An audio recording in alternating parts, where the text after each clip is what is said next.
Jake hadn't even finished chewing his stolen protein bar when the blue-skinned alien girl stumbled out of the smoke. Her eyes glistened, not from the dust but from something deeper, a quiet devastation that clung to her like the ash on her silk wraps. She was barely clothed by human standards, but her posture was rigid, formal, and confident in a way that made Jake hesitate. She stepped up to him, looking him straight in the eye. "My mother has died," she said, voice trembling yet clear. "I now require comfort. Physical and prolonged." Jake choked mid-bite. "Excuse me?" She didn't blink. "Your body. I will borrow it now." He looked around, expecting some kind of prank team. Nothing but scorched landscape and distant wreckage. You can't just say that," he muttered. "Comfort means different things to us. You're a human. I read about your emotional support rituals. Physical contact, shared space, mutual warmth.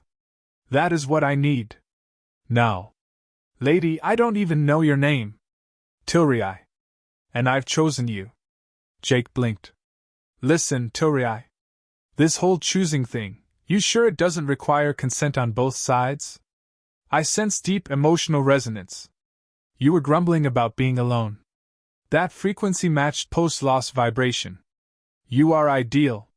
Jake exhaled, pinching the bridge of his nose. "I was complaining about stale protein bars." She nodded solemnly.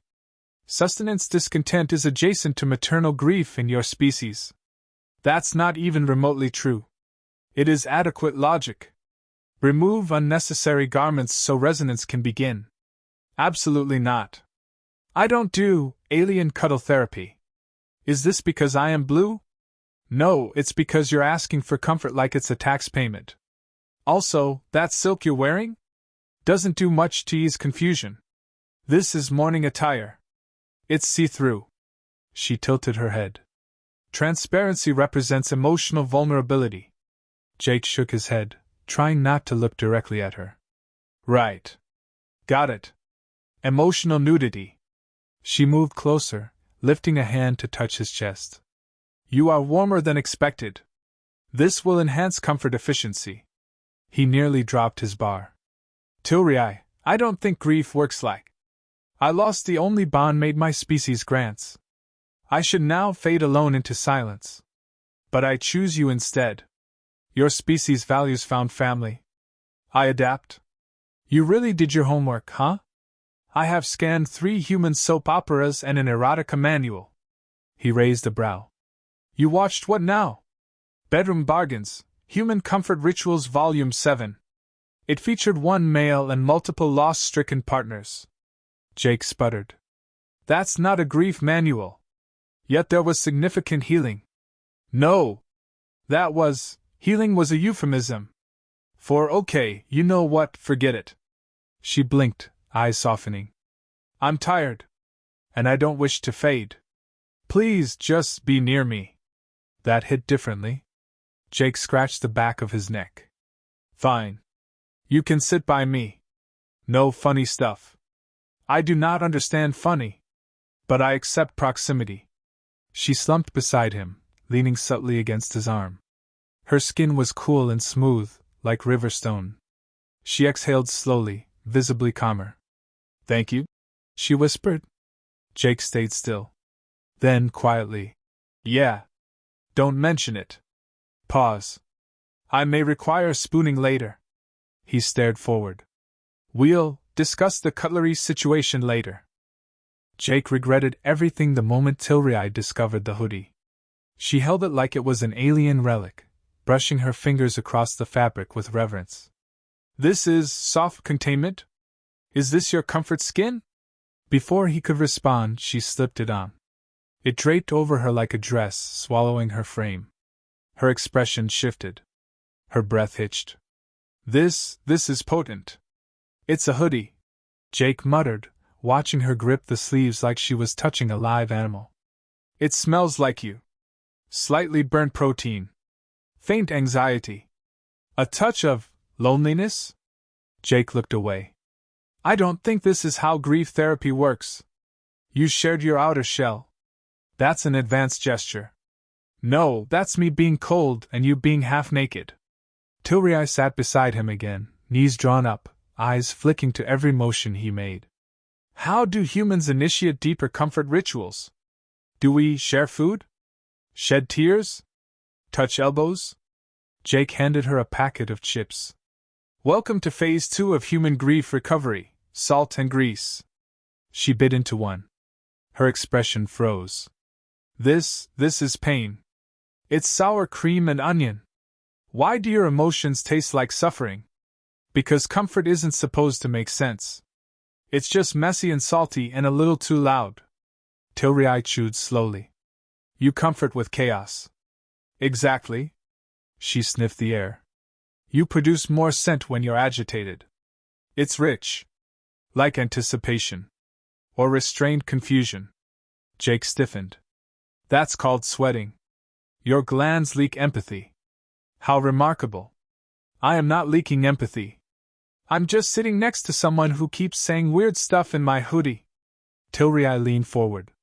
Tell me something about your own loss. I want to match frequencies. He hesitated. My sister. Training accident. She didn't make it. I was the one who told my parents. Tilrai reached out and placed her hand on his. And who comforted you? He didn't answer. She hummed softly. Then I will match the void. That's strangely poetic. I was raised by a woman who sang during storms. I memorized her grief notes. Jake looked at her for a long moment. You're not what I expected. Your species wasn't either. I thought you were emotionally primitive. But you hoard pain like treasure. You wrap sadness in jokes. We cope how we can. I like it. It makes you hard to read, but easy to feel. Jake blinked. That might be the most confusing compliment I've ever gotten. You are chaotic. But you stayed. I didn't know where else to go. That's still a choice. She leaned her head on his shoulder, completely silent. He didn't move. Didn't breathe for a few seconds. Then finally. You doing okay? This is better than expected. I thought I would fade. But now I feel resonance. Jake smirked. That's the chips kicking in. Then I shall require more resonance. Jake laughed, handing her the bag. Don't overdose on comfort. Too late. I may be addicted. Jake woke up to the sensation of something cool and soft draped across his chest. It took him a moment to realize Tilrai had shifted in the night. One of her legs was tossed over his, her arms tucked beneath his ribs like a needy octopus. Her forehead pressed into his shoulder, and she was purring. Actually purring. He stared at the ceiling. I should have slept on the floor. Her voice muffled. The cot enhances bonding. Spatial compression accelerates emotional exchange. It's a single-person cot, Tilrai. There's no space for bonding. There's barely space for lungs. I am pleased with this discomfort. Jake sighed, too tired to fight it. This is not how grief therapy works. You humans express care through inconvenience. I am adapting. He tried to shift slightly.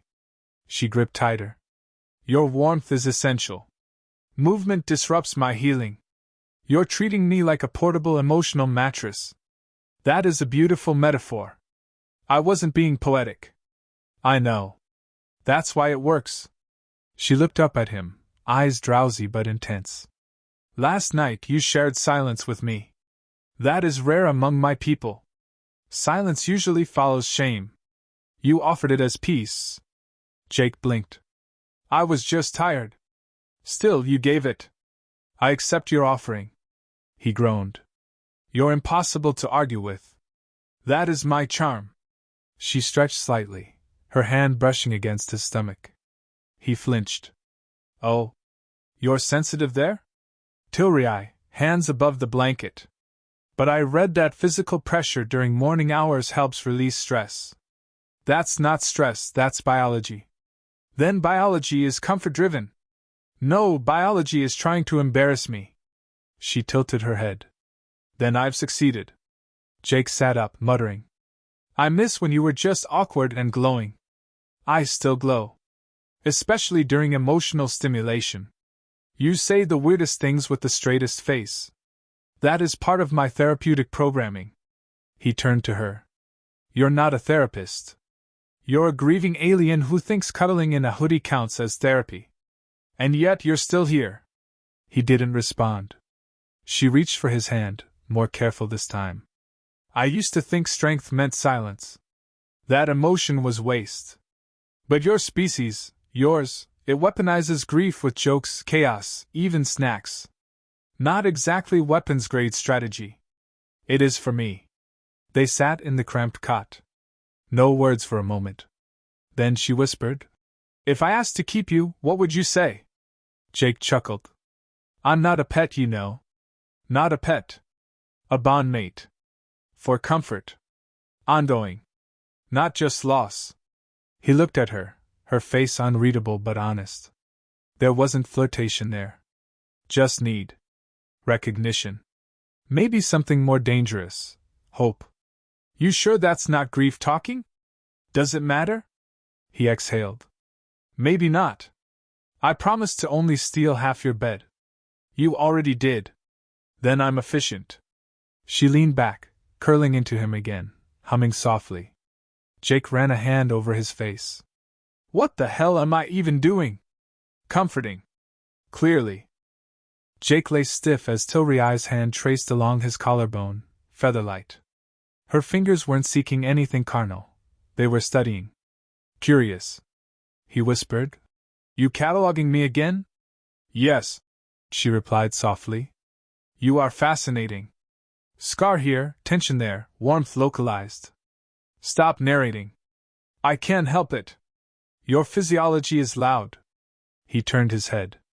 Tilriai, this isn't how humans process emotions. But you respond. Even now, you're choosing proximity over solitude. I'm trapped under you. There's no choosing involved. She gave a faint grin. Still. You haven't asked me to leave. I'm weighing the odds of escaping without you latching tighter. I'd latch tighter. Exactly. She propped herself on one elbow, her glowing eyes scanning his face. Your emotional walls are architectural marvels. He sighed. Just tired of being the galaxy's grief sponge. Yet you absorb willingly. Jake blinked at the ceiling. Do you aliens always flirt with metaphors? Tilriai's voice lowered. I'm not flirting. Could have fooled me. I wouldn't flirt with a broken male. He turned sharply. You think I'm broken? I think you hide how deep the cracks go. That's different. Silence. Jake finally said. And what if I like hiding them? Then I'll map around them. I'm patient. Is that how you chose me? You didn't run when I wailed. You didn't flinch when I screamed. You sat. You stayed. I figured that's what you needed. And now I need you. He inhaled, voice quieter. That's a lot to place on a guy you barely know. I don't need to know you completely. I feel you. Jake looked over. What does that even mean? Tilriai placed a hand over his chest. Your grief hums through your blood. Same as mine. Different losses, same ache. You don't fix pain with proximity. No. But it eases the edges. Jake reached up, touching her fingers. You say things like a poet, but act like a storm. Then stay through the storm. That's what I'm afraid of. She rested her head against him again. Fear means you care. Fear means I've seen too much. Then let me see it too. A long beat passed. Jake muttered. You're not going to let me back out of this, are you? No.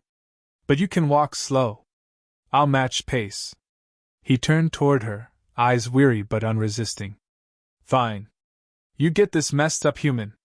But no more sneaking into my bed. I didn't sneak. You invited. I said asterisk rest over there. Asterisk you reinterpreted that as asterisk smother me in my sleep.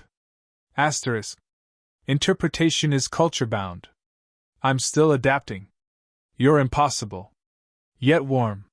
He laughed under his breath. You're a menace. You're menace now. He didn't argue. He didn't move. He just let the moment settle. And for the first time in a long while, silence didn't feel like surrender. It felt like breathing again.